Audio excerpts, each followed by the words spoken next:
The temperature is nice and warm in the Boiling Point podcast studio, so come on in, get cozy, and let's enjoy the conversation. We empower leaders through thoughtful discussions to positively impact our world. Our host, Dave Vale, founder and CEO of Vision Coaching, Inc., is highlighting how we can thrive in business communities. Our conversations with leaders, entrepreneurs, and inspirational storytellers are shining a spotlight on empowerment. Joining Dave this week is our special guest host, Emily Roger. Let's join the conversation with Dave and Emily. Okay, welcome, happy listeners, to The Boiling Point. I am here with my co-host, Emily Roger, and we're going to introduce our guest right away. We're going to do it a little differently this time, and it's someone who's known to the listeners of The Boiling Point, Dr. Bill Howatt. And Bill and I co-hosted a series of podcasts. We had a lot of fun doing that, Bill, and we're looking forward to having a conversation with you today. Thank you. So good to be back with you all. And I don't know if I've lost my radio voice or not, so we'll see. Oh, sounds great. Sounds great. What we wanted to do, though, and we talked a little bit before we started to hit record, is we've lost a good friend and a colleague, and for me, I would call him mentor and a wonderful human being, Bruce McLeod, a few weeks ago. And Bruce was actually on this podcast 3 different times, I believe. And he touched so many people. It's been a tough couple of weeks, and but both of you knew and loved him as well. And I'd love to, what's been really cathartic for me is just hearing from other people about Bruce and how he touched them. I just wonder if you guys would be willing to share, what your experience of Bruce was. After you, Emily. Yeah, it's Bruce is one of those people that, his legacy he claimed was to change the world with coaching. And I think that he really has. And he certainly changed my life from the very first time I met him. And my first encounter with him was having him as my executive coach. And then he became a teacher through Royal Roads University, and just a really solid friend, and very much a father figure in my life in so many ways. And I mean, him and I were so close to the point that when my documentary came out, he was the first person I shared it with. When I caught a big salmon, I would mail him the flies. And it, thinking back on the last episode that we recorded with him, where the title of it was, "Why won't you tell me what to do, Bruce?" And for him as my coach, I would always jokingly say, because knowing he wouldn't give me the answer of Bruce, just tell me what to do. And now more than ever since he's gone is that appreciation of thank you for never telling me what to do. And instead helping me draw out within myself what it is that I ultimately want, and that I am fully capable. And it's just these gifts that he gave me just by being him, by being curious, by being coach-like, by leading with his giant heart, is a gift and something that is a part of me forever. And just what a blessing. Yeah, that's great. That's I sit here and listen to you, watch you. It's clear that you do have a lot of respect for Bruce. That's nice. I think I will be a little bit brief, because that's one of the things I really enjoyed about Bruce is his brevity and his clarity. I think when I think about Bruce, I think about humility, but I also think he was a coach's coach in regards to he was interested in how people learned to experience themselves. So I was always curious in how he was able to observe people. And I don't know if, we come from different backgrounds of how we both ended up in coaching, but he was a teacher's teacher around coaching. He actually got the joke, what coaching really is. And sadly, I think a lot of people would have a long way to go to actually understand what coaching really is through the eyes of Bruce. Yeah, well said, both of you. I mean, he would be the guy that, as we navigate, the emotional side and then also the business side, we did a lot of work together. I catch myself thinking, I should call Bruce. No, he's the guy I would call, right? He would, and my best story I'm starting, I think, get through the grieving process because I'm starting to have more like laughing about some of the things that he and I would experience together. There's a lot of laughter, and gosh, there's so many stories about just like I phoned him once, and I thought I lost a client that I'd been trying to, we had developed over 8 years. And I just had a really bad moment, a really bad time in a call, and I won't even go into the details, but the first person I called was Bruce. And I said, he picks up and he goes, "Hey, what's wrong?" And so I start to tell him, and he goes, "Oh, that's it?" Like he goes, I thought someone kidnapped children. You know what I mean? Like he just had a way, and we just started laughing, right? And because he basically, I was overreacting, and he had his way of helping me understand that, but in such a Bruce-like way. So he'll be deeply missed, and I was honored to speak at his funeral, and I just feel for his family. But I think the best thing I believe I could do is carry on what Bruce would want us all to do, which is go out there and help support people.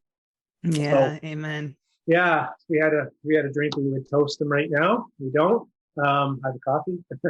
So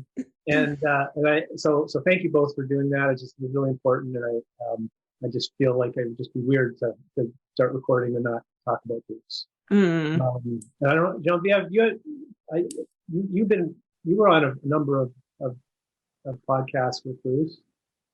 Yeah, and actually through your work, Dave, I had the opportunity to actually be his tech support for some of the private training that he offered. And so I kind of got to see two sides of where he was kind of talking about some really good concepts and seeing the relationship, between yourself and Emily. And then also I saw the other side of where he was, being a coach, and not just being a coach, but teaching others how to use coaching, which was it's the first time actually for me, and it's funny because we've had a working relationship for a while, but doing that with the first time I actually sat through a session of someone explaining how to use coaching, and it was specifically for nonprofits, and it was, his approach to it was just kind of really eye-opening of, wow, I never thought of that perspective, and how he worked with people and coached them. It was an awesome experience. I was very saddened to learn.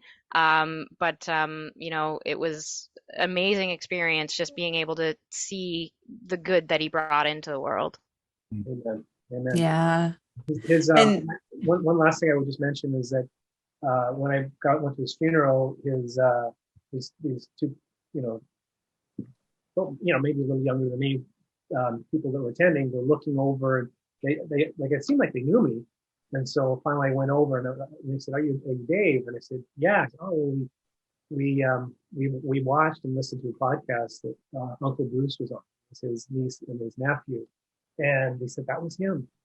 So for people that who didn't know him maybe, or people that did know him and would like to get to know him better, I'd encourage you to go back and watch some of the podcasts. Because that's who he was. Yeah, the podcast specifically had to have difficult conversations. I cannot count how many clients I'm like, everybody needs to listen to that podcast episode. You know what else people need to do is they need to read this very cool book that has been published very recently, and it's called No Regrets. And I think it I believe it ties into honoring Bruce as well. But Bill Howatt wrote this great book, How to Live Today for Tomorrow's Emotional Well-Being. And I bet you Emily's read the whole thing, right?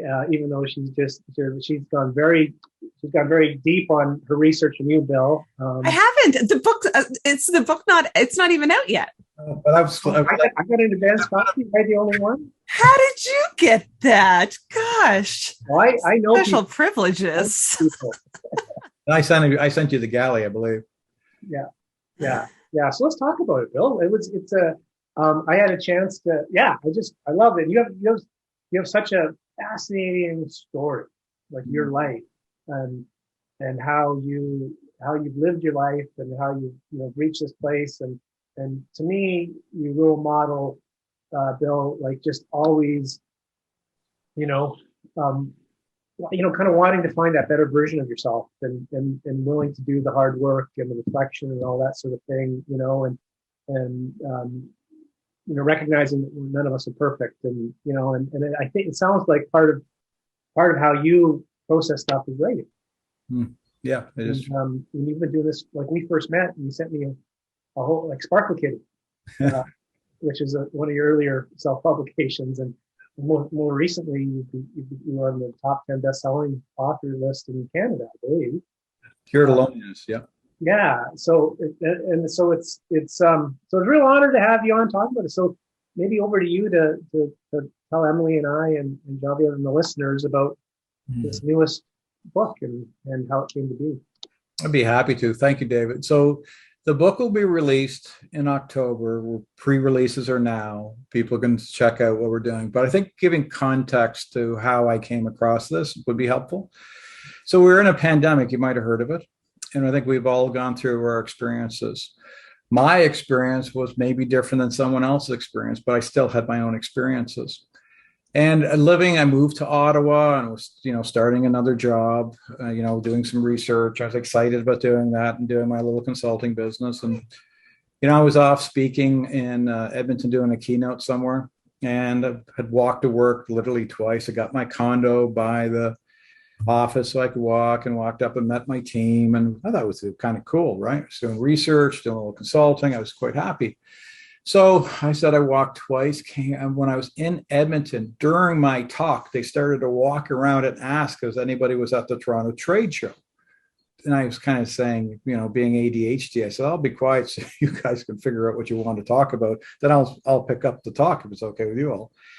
But it was about the COVID. We were just on the verge of everything getting locked down.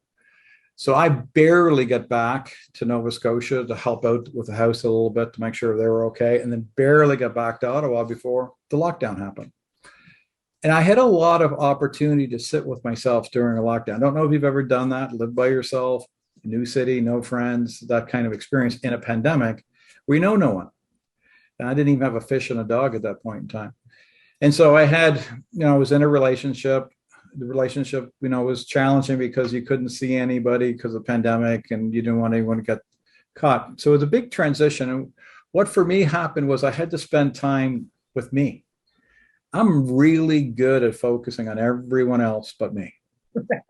I don't know if you have that skill. I'm pretty good at it, And so being a doctor, you create the illusion you know how to help people and you help people and you kind of do a lot of stuff. But then you end up spending time with yourself and realize, who do you want to become and how do you want to live? And what happened was, I think we all make micro decisions in the moment of time.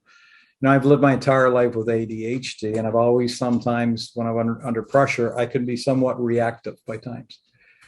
And I was learning that there was a Dr. Bill part of me and there was a Bill part of me, and they were kind of never really connected. It was an interesting experience. So you had to show up and, like I said, create the illusion you know something so people, trust you and all that. And I think I'm pretty good at what I do. But then the inside in your own personal life, you needed to deal with that incongruency of who you actually wanted to be to who you were actually showing up to be. See, I have a picture in my head of how I wanted to behave, but I was missing the mark. And then I went through, and one of the things I started to realize, Dave, is I went through lost a relationship while I was in Ottawa. And from that experience with stuff happening at home, I realized I had all this regret about all the stuff that I was making mistakes. And I was realizing, wow, this is what languishing feels like. This is what, I know what having a mental illness is because I lived with one my entire life. But mental illnesses are somewhat different in regards to, because they actually create what's called interpersonal disruption of how your thoughts and feelings roll. But languishing is not a mental illness. It's just that kind of blob, like things you don't get the same level of joy out of, things that you show up. And I realized that, I had done 2 books before, and it kind of landed on me. And if you know me, people who know me, you certainly know me too well enough, David. I never started off to create a trilogy on languishing. I wrote one book called, the one we did a podcast on, Stop Hiding, which was my life story from being adopted, failing grade 2, and that kind of stuff. But one thing holds a lot of people in languishing is fear. So I created a methodology to help people in that. And then during the pandemic, I started to notice isolation, authentic connections. Well, why a lot of people are struggling is the absence of social connections, because social connections is the registry you do to get out of your fight or flight response. So people are trapped in their midbrain or fight or flight. The cure to that, the algorithm of that, is having meaningful relationships you trust and you value.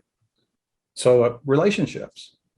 Well, isn't it interesting, someone who's a cognitive behavioral therapist who was trained a lot in how to help people change their belief system of thinking, never spent a lot of time in emotional well-being. And what happened for me is the amount of pure strain I was observing in others. In my clinical practice, I haven't seen as much suicide, domestic violence, fear, all the stuff was going on in the pandemic. And then my own situation, I just became very aware that emotional literacy is something I did not spend a lot of time thinking about. And I wanted to really take my own personal situation and try to have some impact and try to simplify this for people. And then I started to think about, okay, how many people are struggling with emotions now? And what are some of the most powerful emotions that hold people back? And fear of not being good enough is one. When you fear of not being good enough, that can actually create the system in your belief that you're not allowed to make mistakes. And if you do make mistakes and you're caught in that perfection, you live in a world of shame. And when you're caught in shame, you never have the chance to have empathy for yourself or anyone else. And then as I started to get in and look at all the different emotions, the one that kept jumping up for me was regret. So I started to do literature review and I started studying it. And I started to realize it's the most powerful transformational emotion we have. So what happens is what regret is, there's two types. And it's important for you to understand that. Regret is, for example, if I'm in a relationship with you, and in my case, my impulsivity does something for my intrapersonal disruption because I have an executive function issue that creates interpersonal disruption, I'd often walk away and go, God, why did I say that? When you do something with your action, you set something back and you play it back in your head and you lost something. Regret is what people get stuck in. And regret can paralyze people. They can stay in regret for many, many years. They can either replay it over and over. They can fantasize how they could have done it different, or they go self-medicate and spend a lot of time trying to change themselves. So make our mistakes. Now, when that happens, you have an opportunity to learn from your mistakes and grow. That's transformation. And regret, when people have setbacks or things they've done and they can own them and learn how to move through it, can be really powerful. The most damaging type of regret is a person who feel they got trapped by life and they didn't go to university, for example. They didn't do that trip, or they didn't have that time. And then time runs out, like our good friend Bruce. Like Bruce, I'm not suggesting had something, but in our case, he's a young man. And if he said, I'm going to wait till I'm 70 to go to Australia. And he might regret, if he knew that something was going to happen. None of us really know when our time card is up. But if we never had that opportunity to do things we wanted to, that's one of the hardest things human beings have at the end of their life. It's the regret of not doing something, like a relationship with a child. You never got along. The regret that we didn't fix that is one, or the regret of not saying what you really felt or you loved. So when we get stuck in that, so that's where my mind started. I took my own personal experience, David, and I decided to write the book like all my other books. No Regret is written in a way, it's a non-clinical book, but is written in a way to educate what regret is and to provide 5 ingredients that can help a person move through it. Some of it's going to be, how do you navigate your brain? Like, I don't think most human beings know we have between 40 and 60,000 thoughts a day. And they may actually understand how our basal ganglia or how our habit center influences. So what I want to do is to provide people like a remote control. There's only 2 buttons on a remote control I know how to use. All the other ones, I know they do something, but if the TV doesn't go on or off or change the channel, I don't know what to do. Well, it's the same thing with our brain. there's a lot of buttons we may not understand. And so I wanted to give a simple landscape in lay speak of how the brain works. So people can have some more control how to navigate their emotion system, how a neuroplasticity of how when our thoughts and our emotions wire together, that creates programming. Then I want to teach something about the midbrain, how to deal with your emotions. I want to teach something about our thinking. But I also think it's a reputation. Like, how do we want to be remembered? Every morning when we wake up and we say, who do we want to be? Now, we're going to have moments for sure. Like the book, when we say no regrets, it's kind of impossible not to have regrets because we're going to have them. But I wanted to say that we don't have to live in them. We don't have to be paralyzed by them. Once we notice them, we can deal with them. But we're not perfect, Dave, but we are going to make mistakes. But I do appreciate, you're right. I consider myself a walking experiment. Not a perfect one, by the way, but a walking experiment. And the more I realize that I get to choose who I want to be, regardless of anyone else wants me to be that person or not, that's moving towards who I want to become. And that's what I write these books. Well, Emily, I'm guessing, I think that's a very good overview for me that just kind of makes me want to go through it again. What's coming up in the end for Emily as you listen to Bill talk about his book? Well, Bruce wouldn't tell me what to do, but I feel like Dr. Bill's going to. And so in that moment of a regret comes up. So you say up to 60,000 thoughts come in our brain. Like, how many of those are negative? 80%. That's wild. And so when that thought comes up, like there's so many different forms of therapy and all that kind of stuff. What is your way of stopping that thought of regret and switching it? Yeah, it's a great question. And so it starts a little bit of basics. See, we have a negativity bias. Many of us don't realize this. You have a part of your brain called what's called a neural default network. And what it actually does is looks for a threat response. And then part of it, what it is, you're always looking for things that could be right or wrong. And another part of your brain that's in your basal ganglia called the Reptilian activating system. So we're constantly, habitually, many of us, on an alarm system worrying about what could hurt us. So it's kind of like, Emily, if I go to you, you're good, you're good, you're good, you suck. What do you put more weight on, the 4 good? I suck. Or the 1 negative? And so we're really, really quick at learning what can put us at risk. And so you put your hand in the stove, you burn it. So the first thing to answer your question is we have to start to notice what we own in our own experience. And so part of regret is that it's not anything I can do with your actions. So if you and I were going together and we were dating, the formula behind that is you choose me, I choose you. If you unchoose me because I did something, or just choose because of something else, I could regret that all the stuff I could have done, perhaps so you wouldn't have, unchose me. Mm-hmm. Well, step 1 is actually noticing what you can control and noticing what you can't control. So I can control that I made a mistake or I slipped or I had emotionally overwhelmed. The breakup I went through, I replayed in my head 1,000 times. It was only after about a year of therapy and going on medication, I finally go, oh, cripes, right. Yeah, they had emotions in this too. And that was their experience potentially. And so what happens is you spend a lot of time, most of us, in our own I language. We have to work through that. But regardless of how anything happens in their life, to do with regret, is whatever the stimulus or response, we always have choice. So first step, we have to notice what regret is. It's an emotion. It's an unpleasant emotion. And an unpleasant emotion is at a genetic level. It's installed in us like fear, anger, shame. All these emotions are critical for our survival. In fact, in our society, many of us actually have been conditioned to live a life where we're supposed to be happy all the time. Unpleasant emotions are transient. They come and they go. Pleasant emotions are transient. They come and go. But to be a healthy human being, we have to learn how to live well when we're feeling unwell. those unpleasant emotions aren't our enemy. Yeah. They're actually our teachers and our protectors.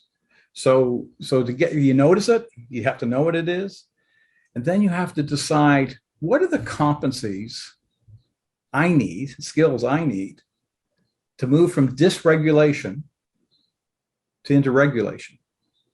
See, human beings that often come and see me in my office, many of them don't have mental illnesses. They're caught in, like, mental health is from your 80% of it's from your eyes down, is your physiology. So if your nervous system's activated and you have adrenaline and noradrenaline and cortisol and norepinephrine flying through your body can actually be at a whack. Your vagus nerve, many people have no idea what that is. So when your system neurology is hyperactive, then once we can get people, okay, this is what's happened, this is what my body's doing, then I need to be able to, Emily, start to make decisions. And the reality is, the truth is, no one can tell you how you're feeling or what you're feeling. You have to know how to name your own emotions. And then you have to determine, do I believe confident? Because when we tell people, suck it up, buttercup, or just get well, or you'll be fine, that doesn't change the experience. I often believe that many people have to get a set of skills to be able to learn how to regulate their emotions.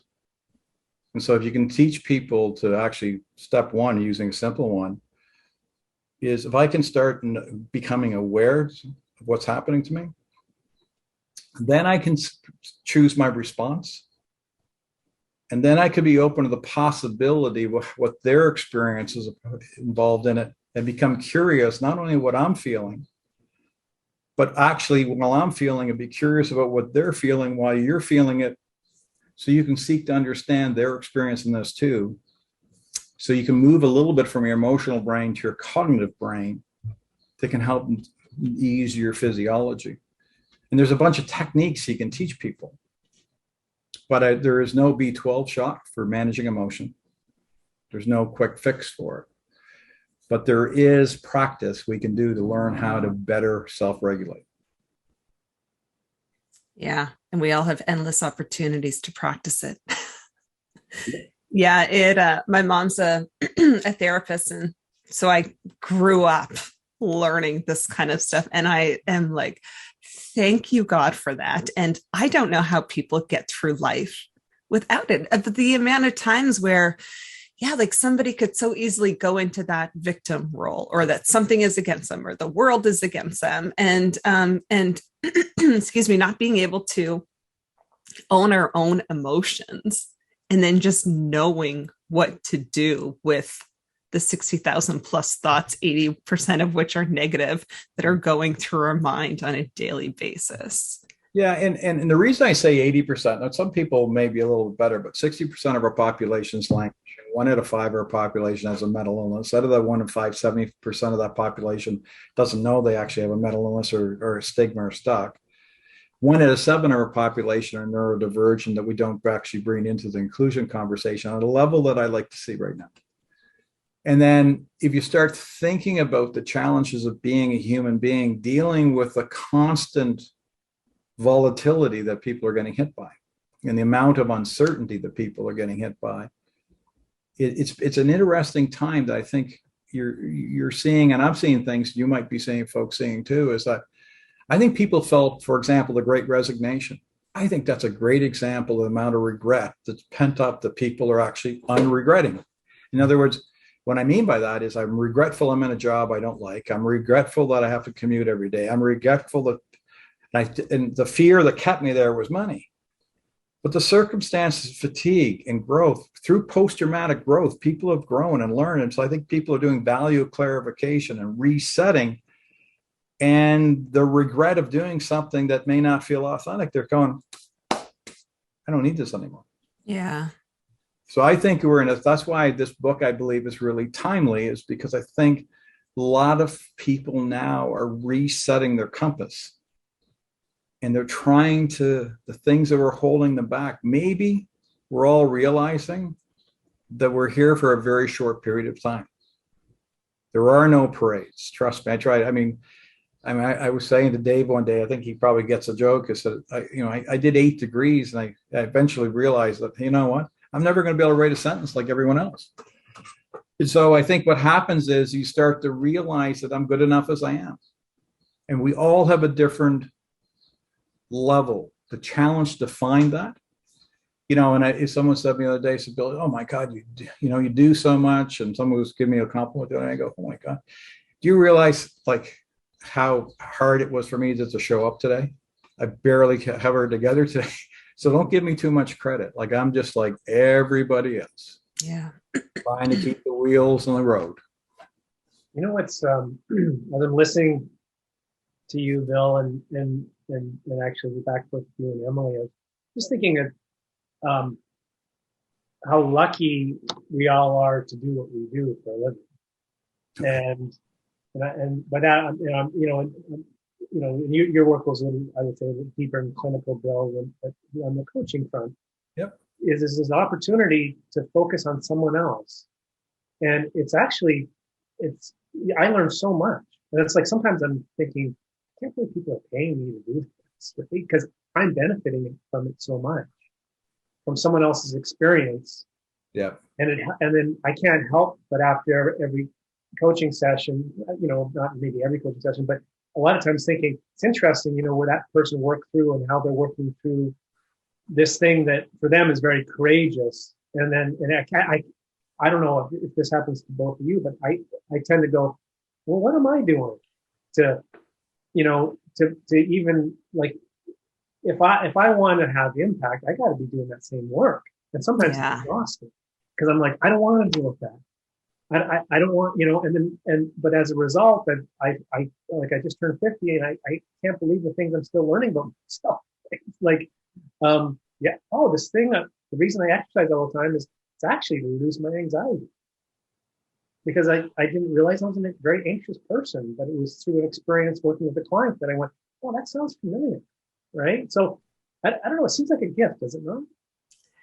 I agree. And I just took 2.5 weeks vacation, which is the longest time I've taken like completely away from work in a really long time. And when I got back, there was just something missing and I couldn't quite put my finger on what it was. And after a day of being back in my office, working with clients, I was like, this is what it is. Like I get it just, it's constantly causing me to reflect on myself. And, it's like that thing of like, we can only take our clients as far as we're willing to go ourselves. And so, constantly having that awareness, that being curious about others, which then it's like, okay, how curious are we being with ourselves? And Dr. Bill, like you said about how you could so easily diagnose somebody else, but then when it comes to ourselves, it's like, oh, whoa, that hurts.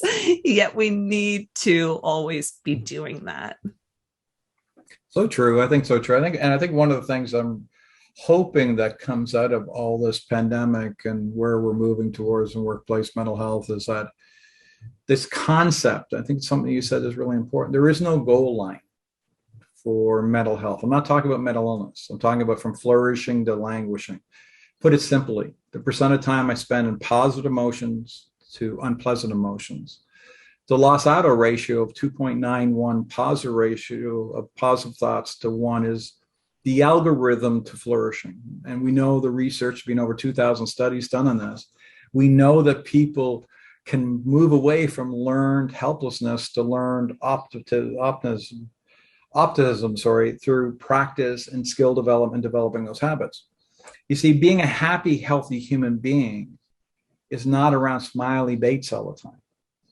It's being able to feel that who we are is good enough for who we are and to realize the vulnerability and the imperfection of being a human being and knowing how to rumble with yourself and other people in those moments that and to realize, and I think the big thing I'm trying to get organizations to realize is that I do a lot of stuff, for example, in mental fitness.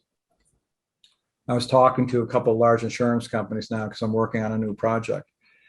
We're getting all kinds of wonderful support on this. And I'm saying, if you start to realize what's happening it's kind of interesting. We were starting to realize through the concept, even boards are even realizing now through what's called ESGs, environment, social, and governance, that social responsibility, for example, DI initiatives, where now many organizations have to do 30 hours of DI every year. It's almost like it's certified, like security, getting certified. What I'm getting intrigued by is how long before we start realizing that human beings, like gyms, physically fit, mental fitness, emotional well-being, we have to teach people the algorithm for that. And the algorithm for emotional well-being is the environmental supports. Sure, your environment's critical, your social connections, your physical health, we know that's critical, exercise, diet, rest. But I don't know what people actually realize, developing the skills to actually point yourself towards things you enjoy and giving yourself permission to make yourself important enough to take those 15 minutes is a skill. Mm. There's a lot of people sitting over their lunch because they have work to do versus getting up and looking at the sky for an hour or 20 minutes or 5 minutes, or taking their pet for a walk, or calling a friend, or doing some deep breathing, or do a backflip, or go hit a golf ball. But on demand, giving themselves permission to engage in behaviors that create positive emotions on demand. And that's missing in our culture. And until we get that in more people's experience in life, then the quest for the magic, the unicorn, the secret sauce, and people continue to chase some magical, mystical solution that, I'm like me, I write a book. Well, that book will change my life. No. Books don't change your life. Information is useless unless we apply it, practice it, and master it. And I think that's why I do what I do now is I'm trying to teach organizations now. I'm trying to teach my clients and everybody that will choose to listen to me, there is no goal line, right? So like you said, we have to sit in their own existence till the day we're done. And trying to get that little bit more of, I'm okay with who I am. To me, that's the Holy Grail. If I take it back to Bruce for a second and being okay with who you are, it was funny. I was talking to a colleague, and we were done a lot of work, and she said, her name Amy Rupert, who's wonderful, master certified coach, and had a real fondness. And she said, he was so comfortable with his emotions, and it's true, because Bruce would. We'd be doing a workshop and he'd be telling a story and burst into tears, and I would be shocked, and he'd be okay with it because, so he the power and vulnerability, right? And it was really nice to watch. I got used to it. So, but I remember in Toronto, I was telling Amy about this. We did a workshop, and Bruce, like both of you, would bring his story into the teaching. He was a teacher at the end of the day, really. Right? That's what I saw him as. He's kind of one of his greatest skills. Mm-hmm. And he brought a story about his son and about I think it was around judgment. And my brother's there. He's he's a great guy. He's touching his emotions as well. But kind of, we're in Toronto. We're on Bay Street. It's a kind of way a corporate environment you act. And Bruce had a big handlebar mustache, and he's telling the story, and he just completely shocked my brother and the rest of the room when he started getting emotional, crying. And but it was so powerful. And it was like they didn't see it coming. But what I thought was to the point of being comfortable in your own skin. It's that journey, right? And part of that is I find that if I can express that authentically in any environment, then I'm getting closer to it. But it's work. It's work. Boy, is it ever. As soon as I get nervous, corporate Dave comes in, and I'm stiff, and and this podcast has been wonderful because it's not rehearsed. You show up the best you can. Bill, we were doing another one, and my son was crawling there and opening the door behind you, getting into the laundry room, really recording, and people see all these crazy sides of you. I kind of think it's a little bit of therapy in itself. Yeah. But I love that idea. And one other thing I just wanted to mention is, Sure. when we were doing a podcast together, that series, you shared something, and you were talking about it earlier. And I just wonder how it strikes you, Emily. And you said, and what I find you really good at, Bill, is you said, Dave, you like to exercise. And I said, yeah. You know how sometimes you're more fit than other times, right? But it's not like you're not fit and then also fit. Like you didn't go to the gym one day and get fit, right? And I'm like, yeah, like of course. And then you kind of stuck with this, and I went, oh, it was like a light bulb moment for me, which was, you said, well, your mental health's the same thing. There's your degrees of being mentally healthy, depending on physiology, all these things, your environment, pandemic, the relationship with your life partner, is all these things. Yep. And I really, that was the first time I ever thought of it that way. And it was really helpful perspective and paradigm to think through, because I can appreciate that about my physical health, depending on how hard I'm training or injury.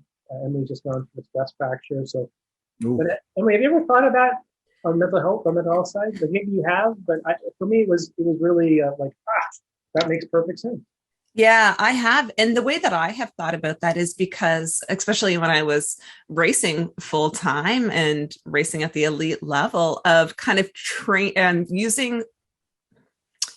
having my training plan almost done around, like, as a woman, like my cycle and where my hormone levels are and stuff like that. And then obviously it's like, okay, if my hormones are super high, if it's like menstruation, and obviously I am emotionally a little bit more on edge, and just being okay with that and learning different ways of managing it, the same as I would learn different ways of managing about, like, when I'm going to be racing, depending on where my hormone levels are at, and being open to those conversations instead of just acting like those things don't exist. And then with training, it's like, yeah, I can have peak fitness, but I can't carry that on forever. Like, there needs to be a time where I need to actually allow my body to rest. And that's not just one rest day. Like, that's not, like, you need more than that. And with that, and so for, like, emotions or mental health, or if I'm going through some hardships, for me, it's just kind of allowing myself that space to just take things more slowly and own that, and know that there is strength in that. And even hearing, you speak earlier, Bill, just about, like, the positivity and how, and that suck it up, buttercup kind of mentality of, like, when something happens, and I'll take myself in my first accident, Bill, I was hit by a car a couple of times, but the first time it was this thing of, I just need to suck it up. I just need to get back. I'm going to show up as positive. I'm going to do all of these things. And it was just toxic. Instead of just allowing myself to feel like, no, this just freaking sucks right now. But what am I going to do with the suck? And how am I going to move out of it? Instead of, whether it was, like, kind of positive toxicity from other people and saying, like, oh, you're good, you're fine, get back out there, all those kind of things. But really just giving yourselves the permission to feel and permission to own our emotions so that we then can work through them. Otherwise, it's like, might as well put ourselves in Hollywood and be acting. Like, it's not real life. Maybe a lot, maybe that's the challenge, right? A lot of people are. And, just, books like you're sharing, Bill, can help people get to their core self. I think to simplify it, though, for me, the one thing I've tried, I don't know how this will land for either one of you. I had a good friend the other day, which as a maritimer, that could be like 9 months ago. Everything's the other day. But it said to me, do you know what you're moving towards today? And I sat there and thought, and I go, wow, that's a good question for me each day. Where am I moving towards versus spending time focused on what's not working? and spending energy focus on moving towards something that gives me meaning and purpose. And I think when I listened to Martin's work and learned optimism, and I think about all the other training I've done, the power of having purpose, relationships, but your experiences of getting lost in things you enjoy. Like everyone here said they love doing their work. Well, that puts you in flow. That creates experiences that create positive emotions. So doing things you like is really, really helpful. But being clear on your why. Why do you do what you do? And how does it help you for who you want to be in regards to, and it's kind of a deep question. I challenge anyone to sit there. What does a good life mean to you? And write it out. And spend a moment or two in it and say, what does a good life mean to me? And notice that you probably don't talk about money, salary, income.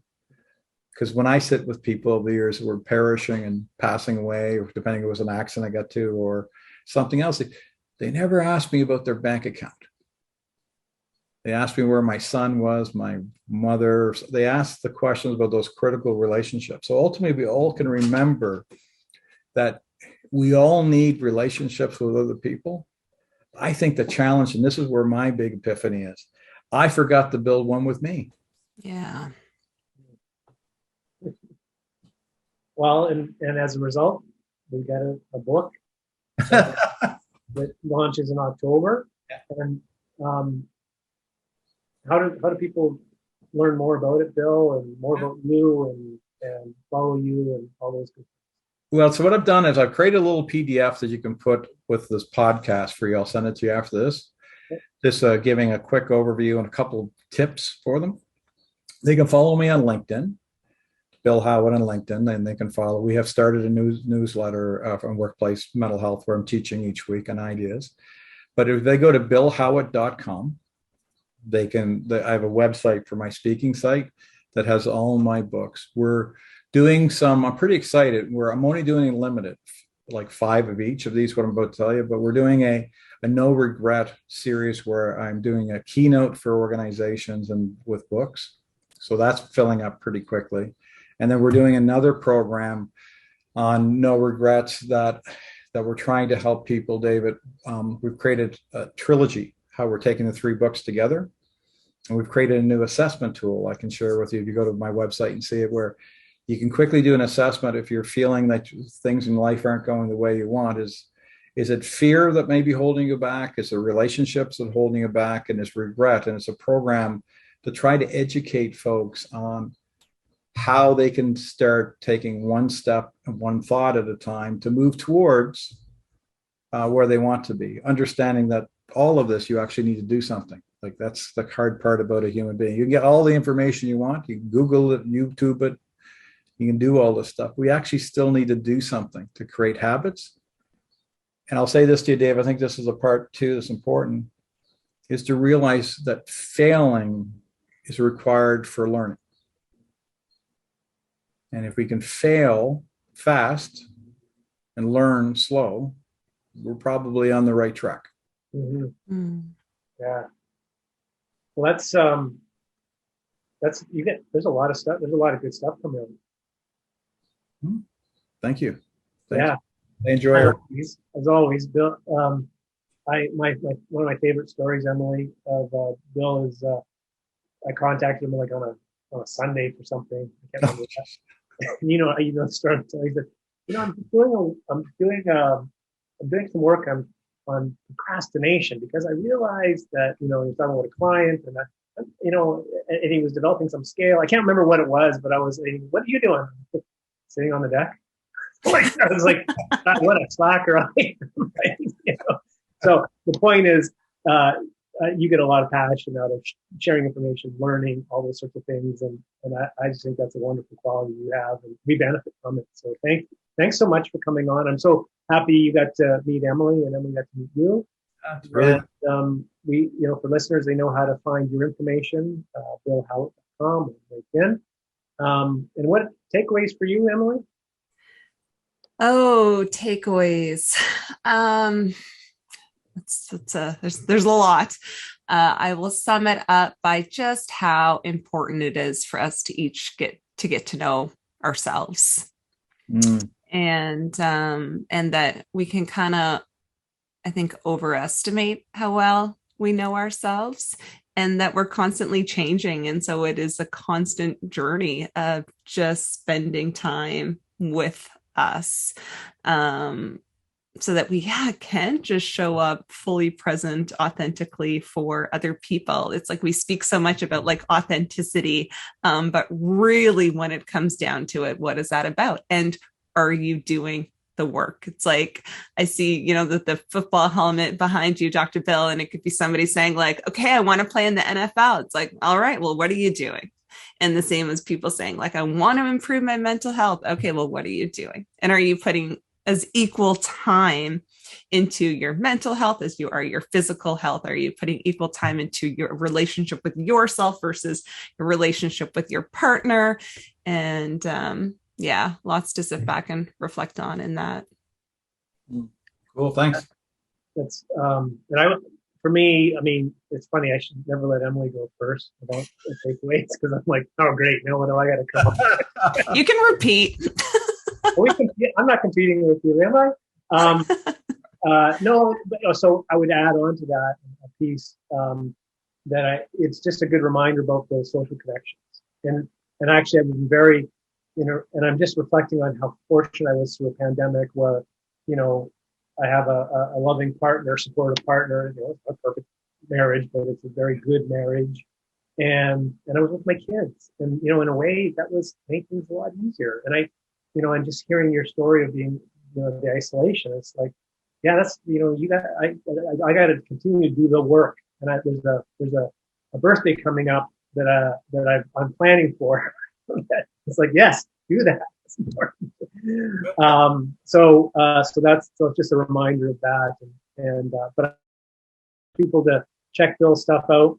We've got a lot of books, and you're doing a lot of speaking these days, and you get a chance to interact with them. It'll be meaningful and impactful. And we have to do the, what do we call it? Like the exit stuff. It's all the good stuff of where they can find us. I think. So, luckily enough for us, as Dave mentioned at the start, Dr. Bill did a series with us around psychological safety. We had a lot of really interesting conversation, very, very cool guests, some well-known guests across all of them. And you can find all of those on our website, boilingpointpodcast.com. We'll link to them on this episode when we launch as well. You can also find everything about us on our social media accounts, so on Facebook, Twitter, and LinkedIn. You can listen to any of the episodes on your favorite podcast channels, and you can also watch the videos on Facebook and YouTube. Amen. Okay. Thanks, everyone. Thanks, Bill. Thanks, Emily. Thank you. Bye. Bye. Thanks. Thanks for listening to the Boiling Point Podcast. Remember to subscribe and rate our podcasts on your favorite listening platform. To find out more, head to our website at boilingpointpodcast.com. You can connect with us on LinkedIn, Facebook, and Twitter. To find out more about Dave Vale's work, head over to visioncoachinginc.com. Thanks for listening, and make sure to check out our next conversation.